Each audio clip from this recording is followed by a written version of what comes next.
Viewers, আজ ঢাকা জজ কোর্টে সরকারি খরচে মামলার বিরোধ নিষ্পত্তির উদ্দেশ্যে জাতীয় আইনগত সহায়তা দিবস 2026 অনুষ্ঠিত হলো। শুধু ভিউয়ার্স, ঢাকা জজ কোর্ট থেকে আমি জুবাই আপনাদের জানাচ্ছি অভিনন্দন। আপনারা দেখতে পাচ্ছেন ঢাকা জজ কোর্টে আজ এক অনাড়ম্বর অনুষ্ঠানের মাধ্যমে জাতীয় আইনগত সহায়তা দিবস 2026 কার্যক্রম বিদ্যমান রয়েছে। সাধারণ জনগণ তাদের আইনগত জটিলতার বিরোধ নিষ্পত্তির ক্ষেত্রে একটি সরকারি খরচে এ সেবা পেয়ে থাকে। এই সেবা পাওয়ার জন্য গণপ্রজাতন্ত্রী বাংলাদেশ সরকার আজ 28 এপ্রিল 2026কে জাতীয় আইনগত সহায়তা দিবস হিসেবে ঘোষণা করেছে।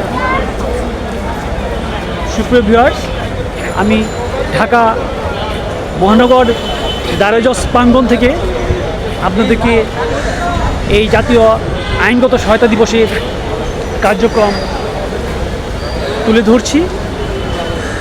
আপনারা সাথেই থাকবেন আশা করি।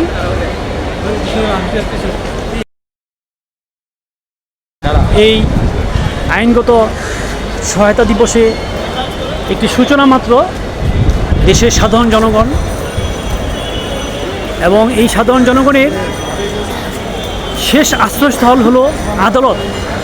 তাদের সুবিচার পাওয়ার জন্য, তাদের এই শেষ আশ্রয়স্থলে সুবিচার পাওয়ার জন্য তারা আসেন এবং সরকার এর উদ্যোগ নিয়েছেন যে বিনা খরচে মামলাসমূহের বিরোধ নিষ্পত্তির ক্ষেত্রে এই দিবসটিকে পালন করার জন্য। এবং আজকে ঢাকা জজ কোর্ট প্রাঙ্গণে অসংখ্য ভিকটিম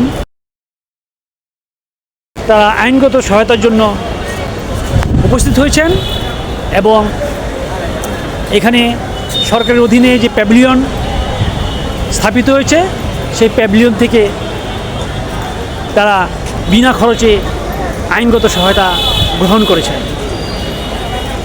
ধন্যবাদ সুপ্রিয় ভিউয়ার্স, সাথে থাকবেন আশা করি।